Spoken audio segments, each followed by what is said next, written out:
ఒకటే కదండి.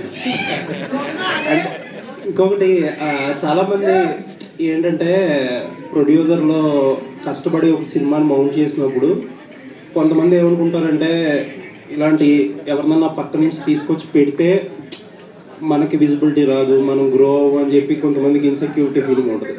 కాకపోతే మీ బ్యాచ్ ఎవరికే మాత్రం అలా ఉండదు. ఇప్పుడు మీరేమో 2 బ్యానర్లు పెట్టుకున్నారు, అదేంటది? ఏం లేదండి, యాక్చువల్లీ బ్యానర్ అంటే నేను ఇంతకుముందు కూడా ఊర్వశి రాక్షసు సినిమా చేశాను అరుణ్ గారి దగ్గరే. ఈ సినిమాకి వాసు గారే లేదు, ఫ్యూచర్లో మనం ముందుకెళ్తున్నప్పుడు ఐడెంటిటీ ఉండాలని, అసలు ఇది నా ఇది కాదు, వాసు గారే ధీరజ్ బ్యానర్ పెట్టాలి అని పెట్టారు. అంటే ఫస్ట్లో నేను వద్దని అనుకున్నాను, మిడ్వేలో ఆయన ఇన్సిస్ట్ చేస్తేనే పెట్టాను. అంటే ఎస్కేఎన్ గారికి మాస్ మూవీ మేకర్స్ పెట్టిన, నాకు నా బ్యానర్ పెట్టిన, వాసు గారు పుష్ చేస్తేనే పెట్టుకున్నాను. అంటే కష్టపడుతున్నాం కదా అని ఆయన చెప్తేనే జరిగింది. నైస్.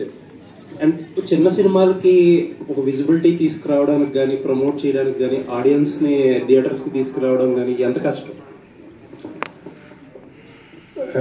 చిన్న సినిమాలకి విజిబిలిటీ తీసుకురావడం అయితే కష్టమే అండి. అంటే కంటెంట్ అంటే రిలీజ్ అయిన తర్వాత కంటెంట్ బాగుండి వర్డ్ ఆఫ్ మౌత్ పెరిగి మీ రివ్యూస్ అన్ని బాగా వచ్చిన తర్వాతే వెళ్తుంది. ప్రజెంట్ అయితే ఆ ట్రెండే రన్ అవుతుంది. బట్ మాకున్న ఒక అడ్వాంటేజ్ ఏంటంటే బ్రాండ్ వాల్యూ. అంటే ఇప్పుడు గిటార్స్ బ్రాండ్ వాల్యూ, గిటార్స్ అనే కాదు, ఇప్పుడు మన సితారాలో మ్యాచ్ సినిమా చేసిన ప్రొడక్షన్ హౌసెస్, పెద్ద ప్రొడక్షన్ హౌసెస్ అయితే ఒక బ్రాండ్ వాల్యూ ఉండడం వల్ల కొంచెం విజిబిలిటీ తొందరగా వచ్చేస్తుంది, జనాలకి రీచ్ తొందరగా వెళ్తుంది. All the best. Thank you. Suhas చెప్పండి. ఇప్పుడు బ్యాండ్ అనగానే మనకు 2 రకాల ఎమోషన్స్ గుర్తొస్తాయండి, ఒకటి శుభకార్యాలు, ఒక tragedy. So band based cinema చేస్తున్నాం అన్నప్పుడు మీకు మీ నిజ జీవితంలో గుర్తొచ్చిన 2 ఎమోషన్స్ చెప్పండి. నిజ జీవితంలో అంటే సినిమా అంతా కనెక్ట్ అయ్యానండి. నేను సినిమాలో చాలా ఎమోషన్స్ ఉన్నాయి, చెప్పలేదు. అంటే బ్యాండ్ అంటే శుభకార్యాల గురించి అలాంటి ఏమైనా గుర్తొచ్చాయా మీ లైఫ్లో? అంటే మేము జనరల్గా ఊర్లో పెళ్లి లేనప్పుడు పెళ్లి కొడుకున్న పెళ్లి కూతురు తరపున వెళ్తే మండపం దాకా ఆమె డ్యాన్స్ వేయించుకుంటూ తీసుకెళ్ళటం ఒకటి తెలుసు, అది దాని కరెక్ట్. ఓకే, ధీరజ్ గారు, మీ జిఏ2 కానీ వేరే అనుబంధ బ్యానర్లో చాలామంది హీరోలకి ఛాన్సులు ఇస్తున్నారు, కానీ అల్లు శిరీష్కి ఎందుకు ఇవ్వడం లేదు? ఎందుకు ఇవ్వడం లేదండి? అంటే నా ఫస్ట్ సినిమా నేను రెగ్యులర్ గారితో 2 సినిమాలు చేశాను. ఏబిసిడి సినిమాకి నేనే కో ప్రొడ్యూసర్, ఊర్వశి రాక్షసు సినిమాకి నేనే ప్రొడ్యూసర్. మనం ఎవరికి ఇవ్వక్కర్లేదండి, అంటే ఎవరి ఇది వాళ్ళే చూసుకుంటారు. అలా ఇవ్వడం అనేది ఏం లేదు. నిజంగా కూడా కొన్ని కథలు కొంతమందికి సూట్ అవుతాయి. అలా అంటే ఆయన లవ్ స్టోరీస్, ఎంటర్టైన్మెంట్ బాగా చేస్తారు, ఆయన కథలు ఆయన సూట్ అవుతాయి. కొన్ని వేరే ఉన్నాయి, వేరే వాళ్ళకి ఉంటుందండి అంతే. వెంకటేష్ కథ చెప్పినప్పుడు ఆయన్నే డైరెక్ట్ చేయమని అడిగారా?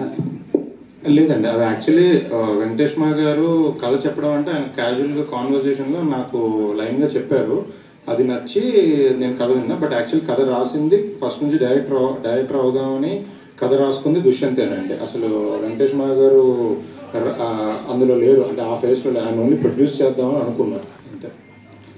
శివాని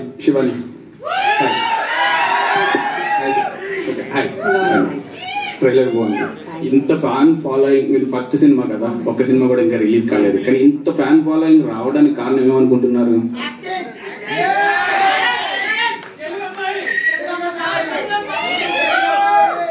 ఐ థింక్ అన్నీ అండి, అంటే మంచిగా పర్ఫామ్ చేస్తేనే ఆడియన్స్కి నచ్చుతుంది.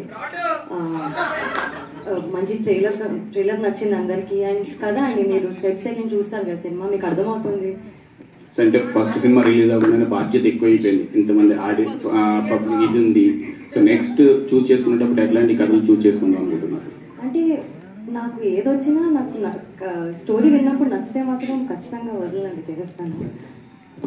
నితిన్ గారు, మలయాళీ అయ్యండి కూడా తెలుగు నేర్చుకొని, ఆ స్లాంగ్ నేర్చుకొని, అక్కడ లోకల్లో మీ ఫ్రెండ్స్ని ఏర్పాటు చేసుకొని ఇన్స్టెంట్గా చాలా వర్క్ చేస్తారన్నారు. బీయింగ్ పార్ట్ ఆఫ్ అంబాజీపేట, ఎలాంటి ఎక్స్పీరియన్స్ గెయిన్ చేశారు?